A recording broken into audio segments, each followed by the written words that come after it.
أعوذ بالله من الشيطان الرجيم. بسم الله الرحمن الرحيم. حميم. تنزيل الكتاب من الله العزيز الحكيم. ما خلقنا السماوات والأرض وما بينهما إلا بالحق وأجل مسمى، والذين كفروا عما أنذروا معرضون. قل أرأيتم ما تدعون من دون الله أروني ماذا خلقوا من الأرض أم لهم شرك في السماوات، ائتوني بكتاب من قبل هذا أو أثارة من علم إن كنتم صادقين. ومن أضل ممن يدعو من دون الله من لا يستجيب له إلى يوم القيامة وهم عن دعائهم غافلون. وإذا حشر الناس كانوا لهم أعداء وكانوا بعبادتهم كافرين. وإذا تتلى عليهم آياتنا بينات قال الذين كفروا للحق لما جاءهم هذا سحر مبين. أم يقولون افتراه، قل إن افتريته فلا تملكون لي من الله شيئا، هو أعلم بما تفيضون فيه، كفى به شهيدا بيني وبينكم وهو الغفور الرحيم.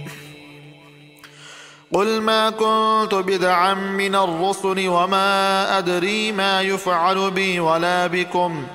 إن أتبع إلا ما يوحى إلي وما أنا إلا نذير مبين. قل أرأيتم إن كان من عند الله وكفرتم به وشهد شاهد من بني إسرائيل على مثله فآمن واستكبرتم، إن الله لا يهدي القوم الظالمين. وقال الذين كفروا للذين آمنوا لو كان خيرا ما سبقونا إليه، وإذ لم يهتدوا به فسيقولون هذا إفك قديم. ومن قبله كتاب موسى إماما ورحمة، وهذا كتاب مصدق لسانا عربيا لينذر الذين ظلموا وبشرى للمحسنين. إن الذين قالوا ربنا الله ثم استقاموا فلا خوف عليهم ولا هم يحزنون، أولئك أصحاب الجنة خالدين فيها جزاء بما كانوا يعملون. ووصينا الإنسان بوالديه إحسانا، حملته أمه كرها ووضعته كرها، وحمله وفصاله 30 شهرا، حتى إذا بلغ أشده وبلغ 40 سنة قال رب أوزعني أن أشكر نعمتك التي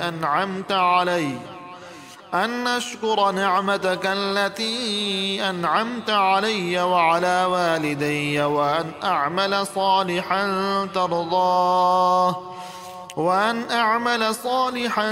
ترضاه وأصلح لي في ذريتي إني تبت إليك وإني من المسلمين.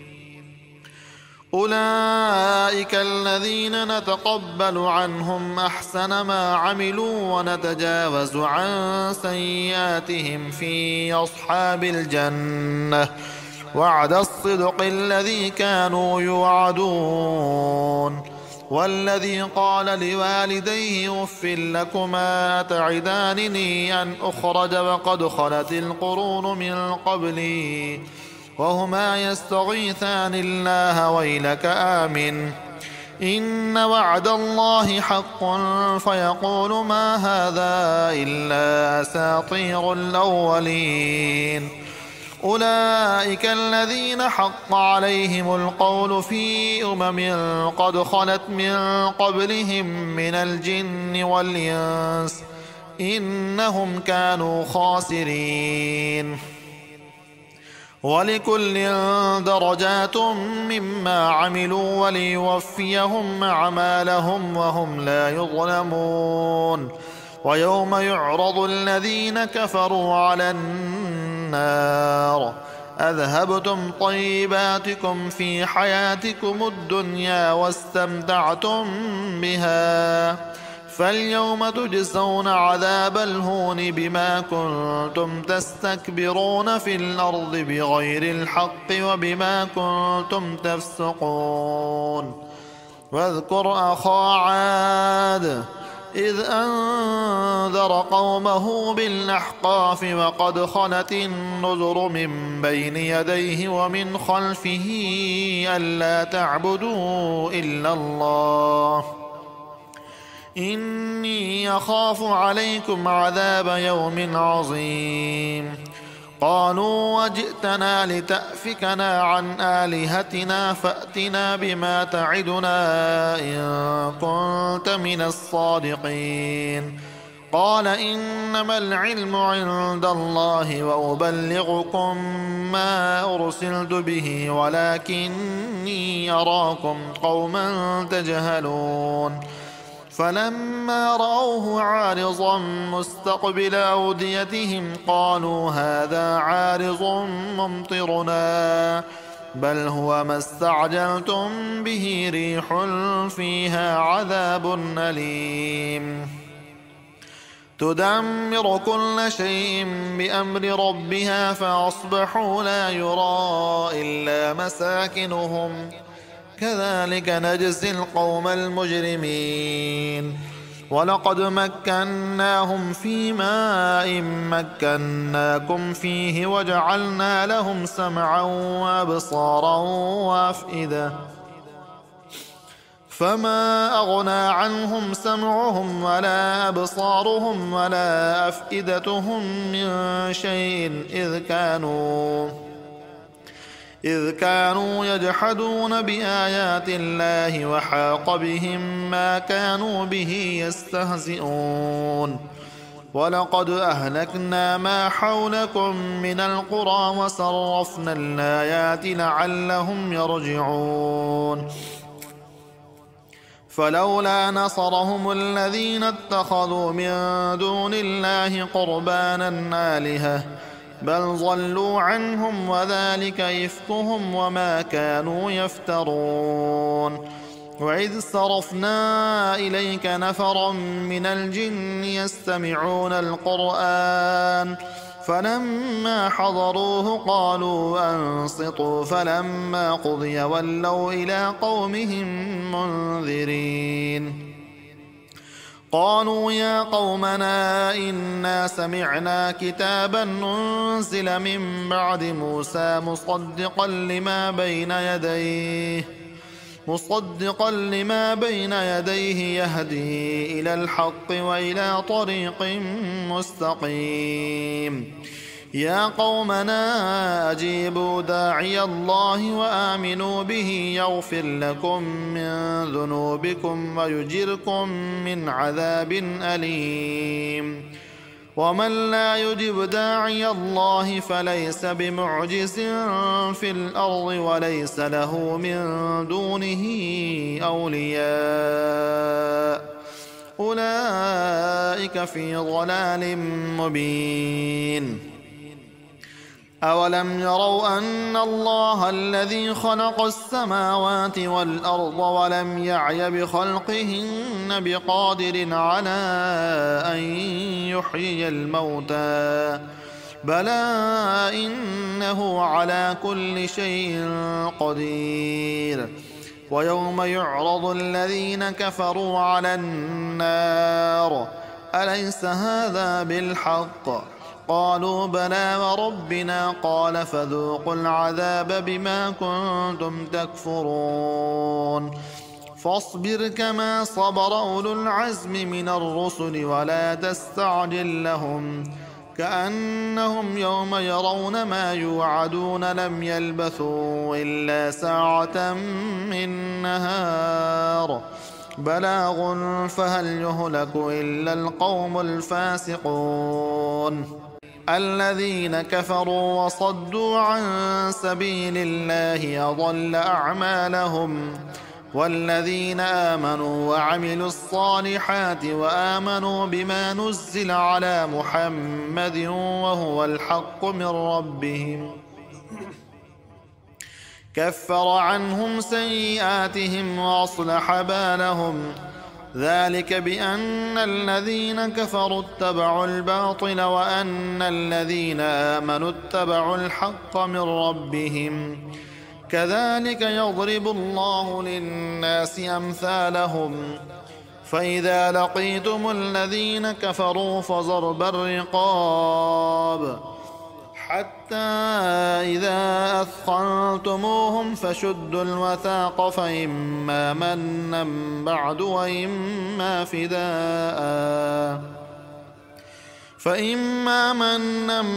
وإما فداء حتى تضع الحرب أوزارها ذلك ولو يشاء الله لانتصر منهم ولكن ليبلو بعضكم ببعض والذين قتلوا في سبيل الله فلن يضل أعمالهم سيهديهم ويصلح بالهم ويدخلهم الجنة عرفها لهم يا أيها الذين آمنوا إن تنصروا الله ينصركم ويثبت أقدامكم والذين كفروا فتعسا لهم وأضل أعمالهم ذلك بأنهم كرهوا ما أنزل الله فأحبط أعمالهم أفلم يسيروا في الأرض فينظروا كيف كان عاقبة الذين من قبلهم دمر الله عليهم وللكافرين أمثالها ذلك بأن الله مولى الذين آمنوا وأن الكافرين لا مولى لهم إن الله يدخل الذين آمنوا وعملوا الصالحات جنات تجري من تحتها الأنهار والذين كفروا يتمتعون ويأكلون كما تأكل الأنعام والنار مثوى لهم وكأي من قرية هي أشد قوة من قريتك التي أخرجتك أهلكناهم فلا ناصر لهم أفمن كان على بينة من ربه كمن زجن له سوء عمله واتبعوا أهواءهم مثل الجنة التي وعد المتقون فيها أنهار من ماء غير آسٍ وأنهار من لبن لم يتغير طعمه وأنهار من خمر لذة للشاربين وأنهار من عسل مصفى ولهم فيها من كل الثمرات ومغفرة من ربهم كمن هو خالد في النار وسقوا ماء حميما فقطع أمعاءهم ومنهم من يستمع إليك حتى إذا خرجوا من عندك قالوا للذين أوتوا العلم ماذا قال آنفا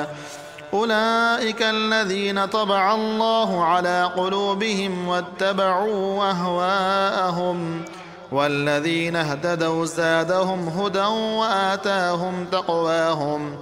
فهل ينظرون إلا الساعة أن تأتيهم بغتة فقد جاء أشراطها فأنى لهم إذا جاءتهم ذكراهم فاعلم أنه لا إله إلا الله واستغفر لذنبك وللمؤمنين والمؤمنات والله يعلم متقلبكم ومثواكم. ويقول الذين آمنوا لولا نزلت سورة، فإذا أنزلت سورة محكمة وذكر فيها القتال رأيت الذين في قلوبهم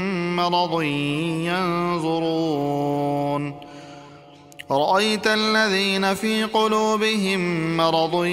ينظرون إليك نظر المغشي عليه من الموت، فأولى لهم طاعة وقول معروف. فإذا عزم الأمر فلو صدقوا الله لكان خيرا لهم.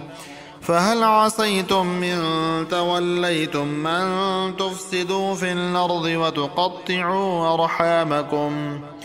أولئك الذين لعنهم الله فأصمهم وأعمى أبصارهم. أفلا يتدبرون القرآن أم على قلوب أقفالها؟ إن الذين ارتدوا على أدبارهم من بعد ما تبين لهم الهدى الشيطان سول لهم وأملى لهم، ذلك بأنهم قالوا للذين كرهوا ما نزل الله سنطيعكم في بعض الأمر والله يعلم إسرارهم. فكيف إذا توفتهم الملائكة يضربون وجوههم وأدبارهم؟ ذلك بأنهم اتبعوا ما أسخط الله وكرهوا رضوانه فأحبط أعمالهم. أم حسب الذين في قلوبهم مرض أن لن يخرج الله أضغانهم؟ ولو نشاء لأريناكهم فلعرفتهم بسيماهم ولتعرفنهم في لحن القول والله يعلم أعمالكم. ولنبلونكم حتى نعلم المجاهدين منكم والصابرين ونبلو أخباركم. إن الذين كفروا وصدوا عن سبيل الله وشاقوا الرسول من بعد ما تبين لهم الهدى لن يضروا الله شيئا وسيحبط أعمالهم. يا أيها الذين آمنوا أطيعوا الله وأطيعوا الرسول ولا تبطلوا أعمالكم. إن الذين كفروا وصدوا عن سبيل الله ثم ماتوا وهم كفار فلن يغفر الله لهم. فلا تهنوا وتدعوا إلى السلم وأنتم الأعلون والله معكم ولن يتركم أعمالكم. إنما الحياة الدنيا لعب ولهو وإن تؤمنوا وتتقوا يؤتكم أجوركم ولا يسألكم أموالكم. إن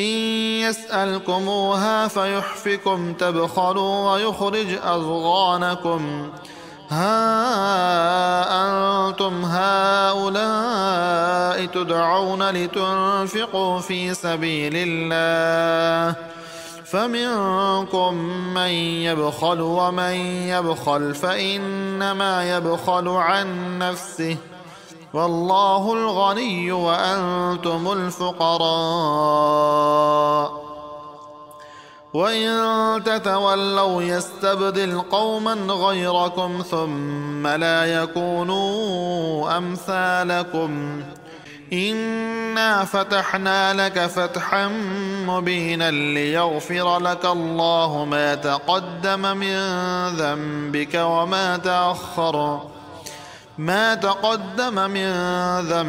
وما تأخر ويتم نعمته عليك ويهديك صراطا مستقيما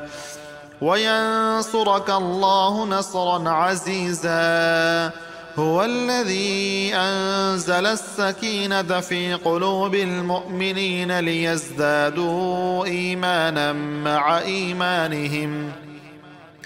ولله جنود السماوات والأرض وكان الله عليما حكيما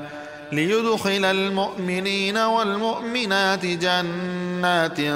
تجري من تحتها الأنهار خالدين فيها ويكفر عنهم سيئاتهم وكان ذلك عند الله فوزا عظيما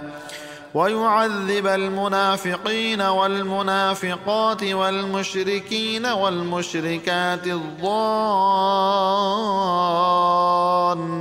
بالله ظن السوء عليهم دائرة السوء وغضب الله عليهم ولعنهم وأعد لهم جهنم وساءت مصيرا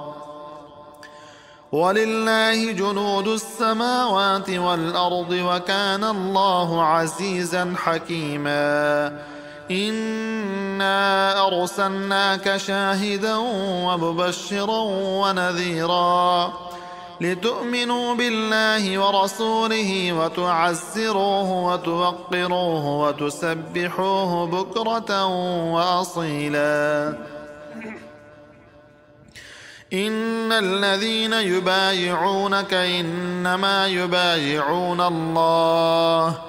يد الله فوق أيديهم فمن نكث فإنما ينكث على نفسه ومن أوفى بما عاهد عليه الله فسيؤتيه أجرا عظيما سيقول لك المخلفون من الأعراب شغلتنا أموالنا وأهلنا فاستغفر لنا يقولون بألسنتهم ما ليس في قلوبهم قل فمن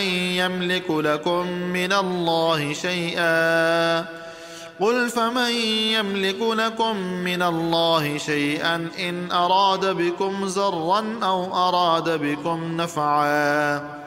بل كان الله بما تعملون خبيرا بل ظننتم أن لن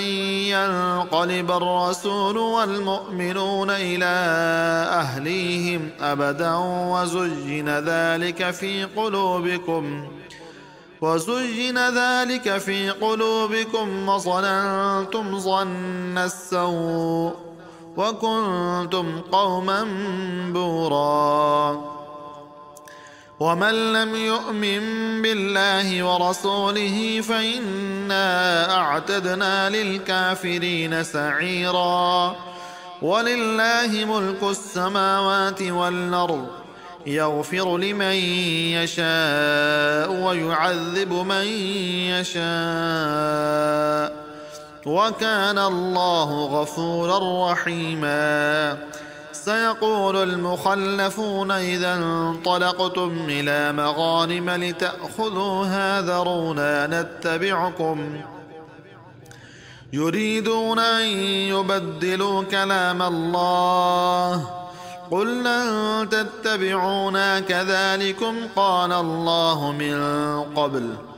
فسيقولون بل تحسدوننا بل كانوا لا يفقهون إلا قليلا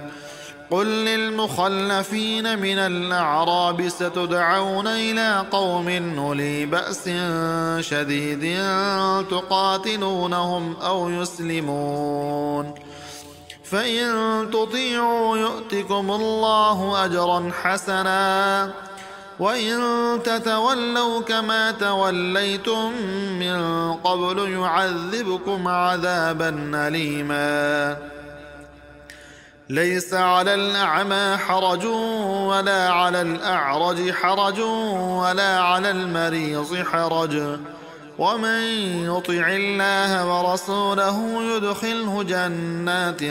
تجري من تحتها الأنهار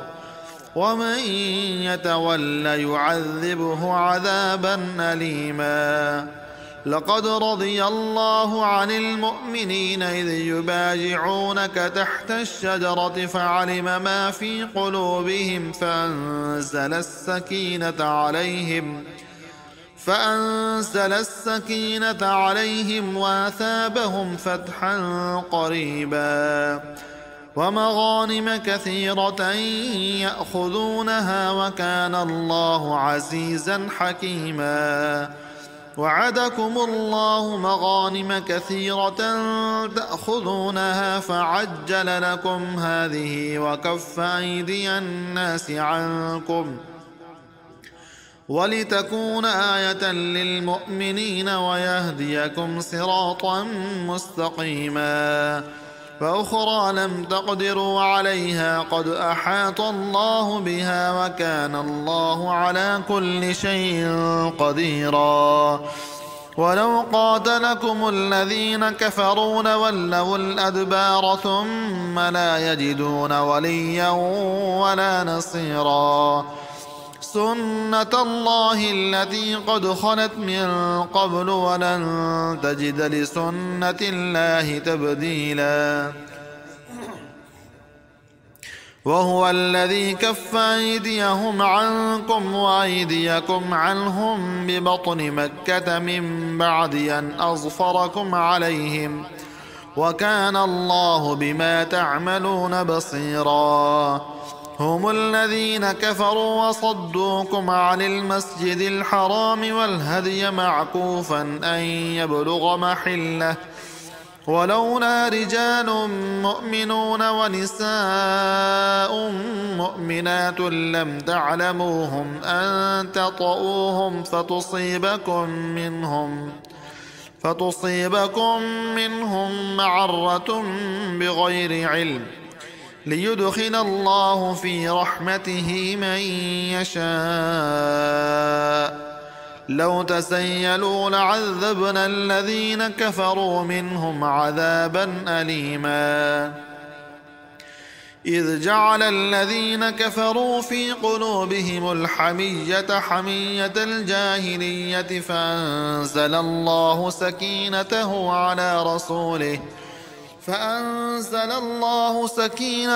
على رسوله وعلى المؤمنين وألزمهم كلمة التقوى وكانوا أحق بها وأهلها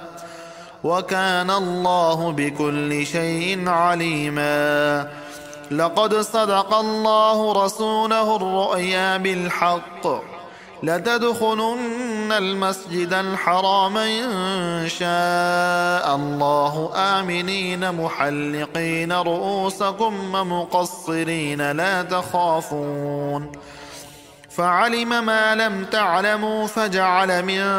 دون ذلك فتحا قريبا. هو الذي أرسل رسوله بالهدى ودين الحق ليظهره على الدين كله وكفى بالله شهيدا. محمد رسول الله والذين معه أشداء على الكفار رحماء بينهم تراهم ركعا سجدا يبتغون فضلا من الله ورضوانا سيماهم في وجوههم من أثر السجود ذلك مثلهم في التوراة ومثلهم في الإنجيل كزرع أخرج شطأه فآزره فاستغلظ فاستوى على سوقه يعجب الزراع ليغيظ بهم الكفار. وعد الله الذين آمنوا وعملوا الصالحات منهم مغفرة وأجرا عظيما. يا أيها الذين آمنوا لا تقدموا بين يدي الله ورسوله واتقوا الله إن الله سميع عليم. يا أيها الذين آمنوا لا ترفعوا أصواتكم فوق صوت النبي ولا تجهروا له بالقول كجهر بعضكم لبعض أن تحبط أعمالكم وأنتم لا تشعرون إن الذين يغضون أصواتهم عند رسول الله أولئك الذين امتحن الله قلوبهم للتقوى لهم مغفرة وأجر عظيم إن الذين ينادونك من وراء الحجرات أكثرهم لا يعقلون ولو أنهم صبروا حتى تخرج إليهم لكان خيرا لهم والله غفور رحيم يا أيها الذين آمنوا إن جاءكم فاسق بنبأ فتبينوا أن تصيبوا قوما بجهالة فتصبحوا على ما فعلتم نادمين واعلموا أن فيكم رسول الله لو يطيعكم في كثير من الأمر لعنتم ولكن الله حبب إليكم الإيمان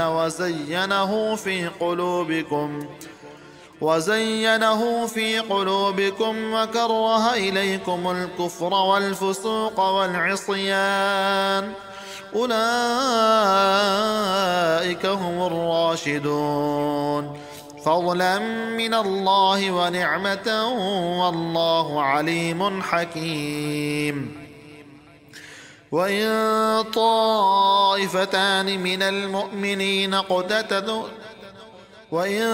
طائفتان من المؤمنين اقتتلوا فأصلحوا بينهما فإن بغت إحداهما على الأخرى فقاتلوا التي تبغي حتى تفيء إلى أمر الله فإن فات فأصلحوا بينهما بالعدل وأقسطوا إن الله يحب المقسطين إنما المؤمنون إخوة فأصلحوا بين أخويكم واتقوا الله لعلكم ترحمون يا أيها الذين آمنوا لا يسخر قوم من قوم عسى أن يكونوا خيرا منهم ولا نساء من نساء عسى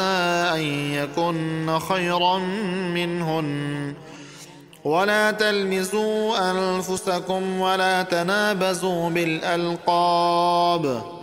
بئس الاسم الفسوق بعد الإيمان ومن لم يتب فأولئك هم الظالمون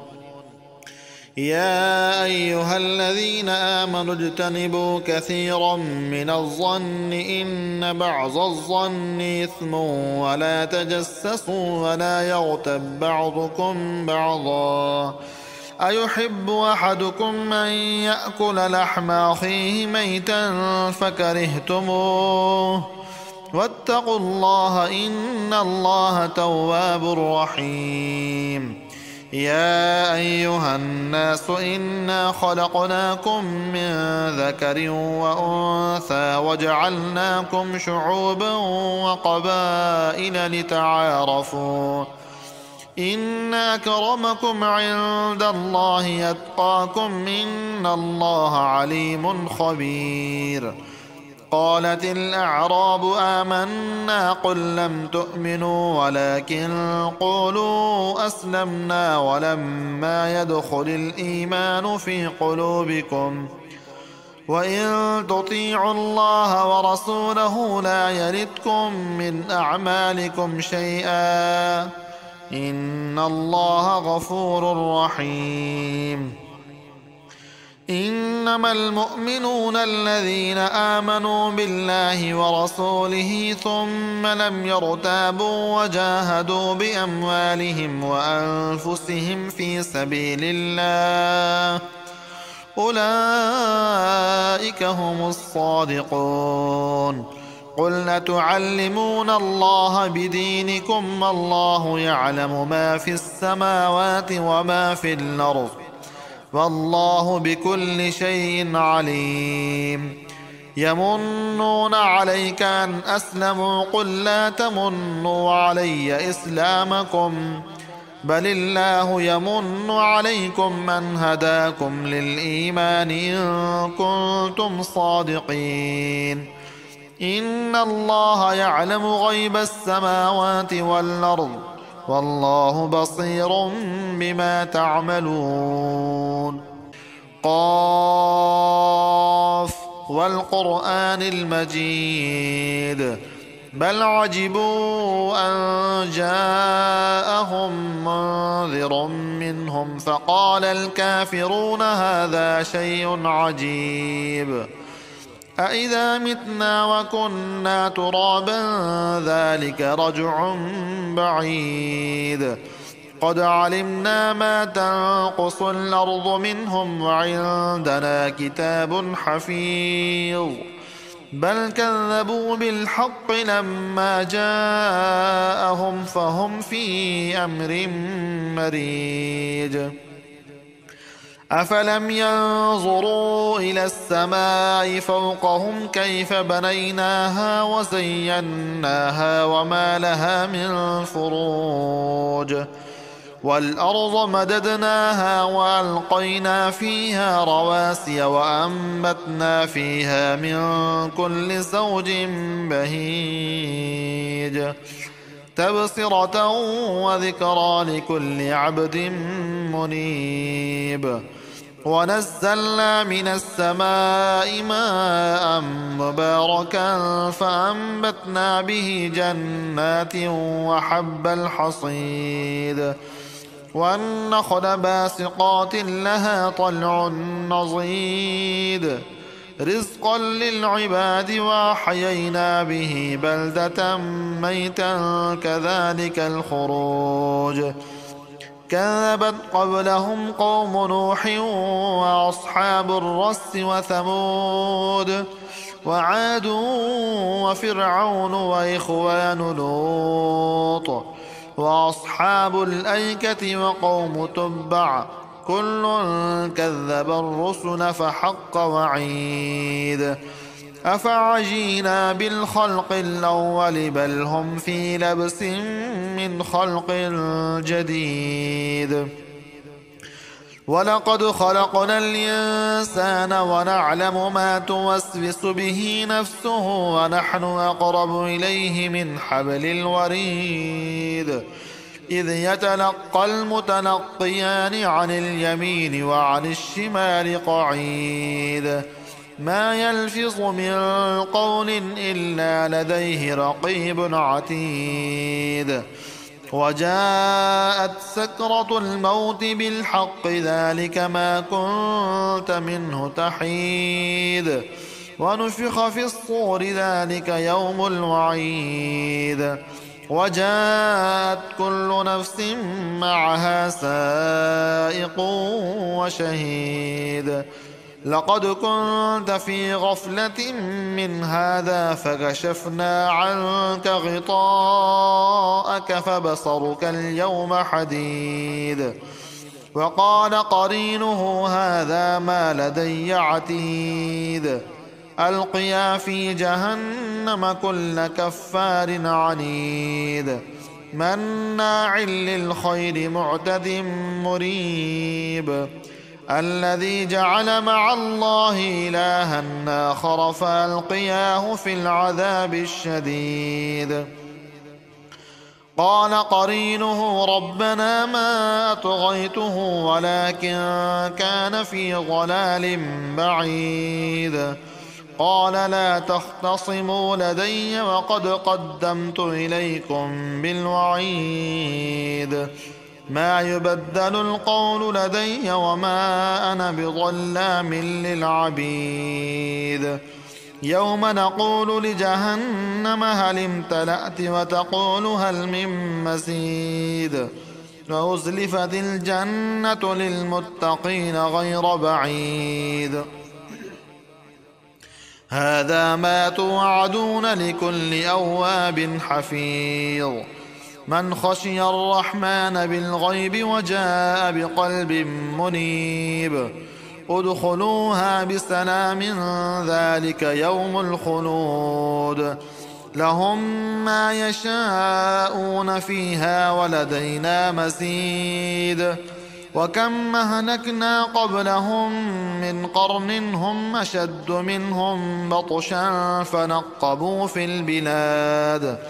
هل من محيص إن في ذلك لذكرى لمن كان له قلب أو ألقى السمع وهو شهيد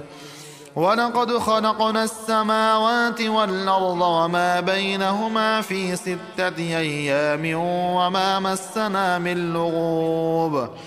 فاصبر على ما يقولون وسبح بحمد ربك قبل طلوع الشمس وقبل الغروب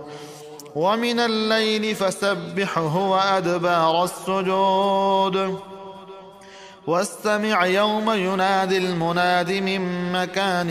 قريب يوم يسمعون الصيحة بالحق ذلك يوم الخروج